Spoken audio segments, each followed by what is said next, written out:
Prime Minister Shahid Khaqan Abbasi calls Council of Common Interest meeting to address energy concerns of provinces. Amid dissatisfaction expressed by the provinces over non-implementation of the Article 158 and 172 of the Constitution, Prime Minister Shahid Khaqan Abbasi has ordered convening a special dedicated meeting of the Council of Common Interests to debate the roles and powers of the Federation and its four federating units. A senior government official told that the Prime Minister had passed these directives at the previous CCI meeting held on November 24th and was perturbed over repeated complaints of the provincial governments regarding oil and gas issues, particularly the import of liquefied natural gas and its allocations. Chief of the Army Staff, General Qamar Javed Bajwa, on Tuesday reaffirmed his commitment to democracy and the rule of law and categorically denied the military's role in destabilizing the civilian government. Speaking at an in-camera session of the State Committee of the Whole, the Army Chief, who originally came to brief the legislators on national security issues, deliberated on a wide range of topics from politics and frayed civil-military ties to counter-terrorism operations and foreign policy. He was accompanied by Inter-Services Intelligence Chief Lieutenant General Naveed Mukhtar, Director General of Military Operations Major General Sahir Shamshad Mirza, and Military Intelligence Director General Major General Asim Munir. The session continued for nearly 4.5 hours. Pakistan rejects unfounded allegations made in Trump's first foreign policy. Pakistan on Tuesday categorically rejected the allegations leveled in the Trump administration's first foreign policy, announced a day earlier, saying they trivialized its counter-terrorism efforts and sacrifices to promote peace in the region. In an official response to Trump's new national security strategy, which presses on Pakistan to intensify its action against militant groups it alleges are operating from Pakistani soil, the Foreign Office said the unsubstantiated and unfounded allegations are contrary to ground realities and reaffirmed Pakistan's commitment to its counter-terrorism efforts. Pakistan rejects such unfounded accusations that belly facts on ground and trivialize Pakistan's efforts for fighting terrorism, said a statement issued by Foreign Office spokesman Dr. Mohammad Faisal. Lahore High Court Chief Justice Mansoor Ali Shah opens special courts to hear children's cases. Lahore High Court Chief Justice Syed Mansoor Ali Shah on Tuesday inaugurated a special court to deal with cases of children, first of its kind in Pakistan. The purpose of establishing the special court was to protect the innocence of children from negative impacts of litigation before traditional courts, the Chief Justice said on the occasion. He said, "We cannot let the children ruin their lives in courts." He said, a separate waiting area was also set up for counseling of the under-trial children by students of Punjab University's Psychology Department. NAB court stopped from confiscating Dar guarantor's property. Islamabad High Court on Tuesday restrained an accountability court from confiscating the properties of Ali Ahmed Qadusi, the guarantor of former Finance Minister Ishaq Dar. An Islamabad High Court bench consisting of Justice Athar Minallah and Justice Miagul Hassan Aurangzeb held a preliminary hearing of a petition filed by Mr. Qadusi against the confiscation of his properties due to the absconding of Mr. Dar. Mr. Qadusi's counsel told the court that Mr. Dar was appearing in court regularly before the trial since the filing of the reference in September this year. He said the former finance minister had gone to the UK for medical treatment and had to stay there till his recovery. According to the council, it is not possible for the guarantor to procure Mr. Dar's attendance in such circumstances, and that the Accountability Court's judge had asked the National Accountability Bureau to verify Mr. Dar's medical reports. Saudi Arabia to spend big after economy shrinks. Saudi Arabia said on Tuesday its economy contracted for the first time in 8 years due to painful austerity measures as it announced record spending to stimulate growth. The OPEC kingpin said gross domestic product for 2017 shrank by 0.5% due to a drop in crude production in line with an agreement with major oil producers aimed at boosting prices. Oil sector GDP fell 2% in 2017, the ministry said. The last time the Saudi economy contracted was in 2009, when GDP fell 2.1% after the global financial crisis and oil prices crashing. Riyadh also posted a higher than expected budget deficit in 2017 and forecast another shortfall next year for the fifth year in a row due to the drop in oil revenues.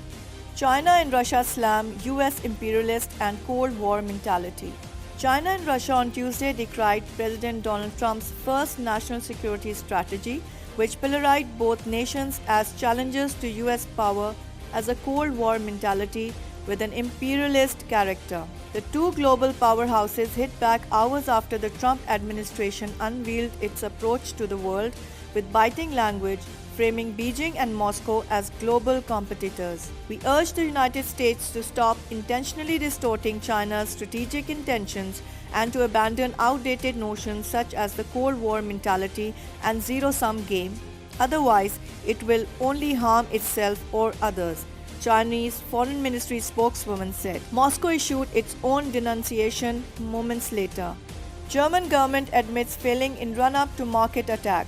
Germany's leaders admitted on Tuesday that the government failed to provide adequate support and comfort to relatives of victims in last year's devastating Christmas market attack and acknowledged security gaps in the run-up to the atrocity. A year after rejected Tunisian asylum seeker Anis Amir rammed a truck into the crowded market, killing 12 people and wounding 70, the authorities have come under fire over security failings and their clumsy handling of the aftermath of the assault. United Nations General Assembly to hold special session on Jerusalem tomorrow. The 193-member United Nations General Assembly will hold a rare emergency special session on Thursday at the request of Muslim states on US President Donald Trump's decision to recognize Jerusalem as Israel's capital. Palestinian UN envoy Riyad Mansour said the General Assembly would vote on a draft resolution calling for Trump's declaration to be withdrawn, which was vetoed by the US in the 15-member UN Security Council on Monday.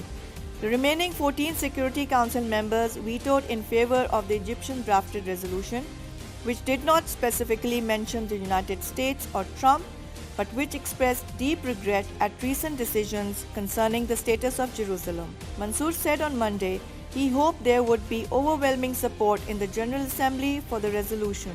Such a vote is non-binding but carries political weight. United States Senate passes tax reform bill. US Senate has approved the most sweeping overhaul of the US tax system in more than 3 decades.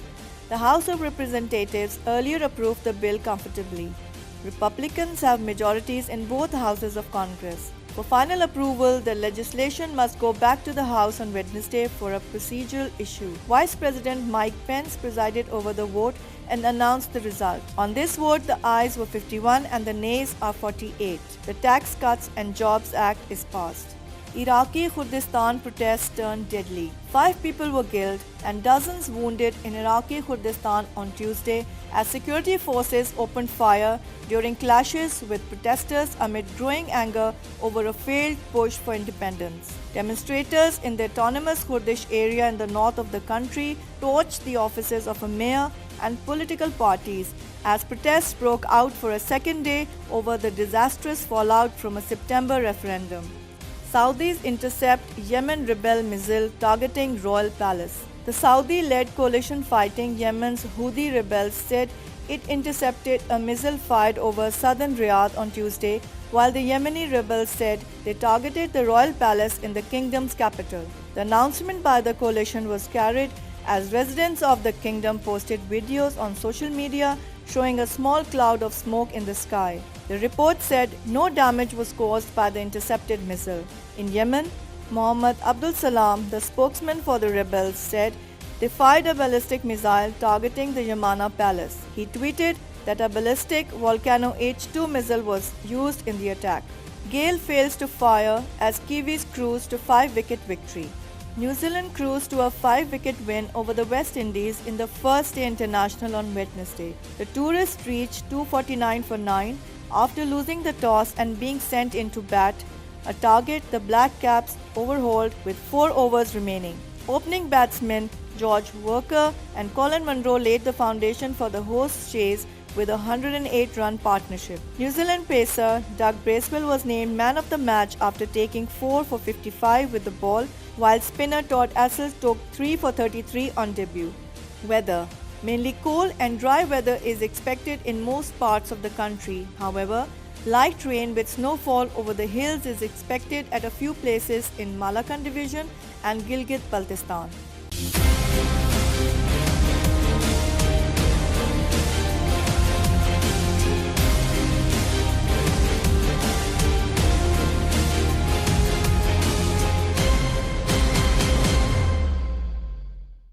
Please subscribe to Hums Up TV and hit the notification icon on the screen to get the latest updates of our channel.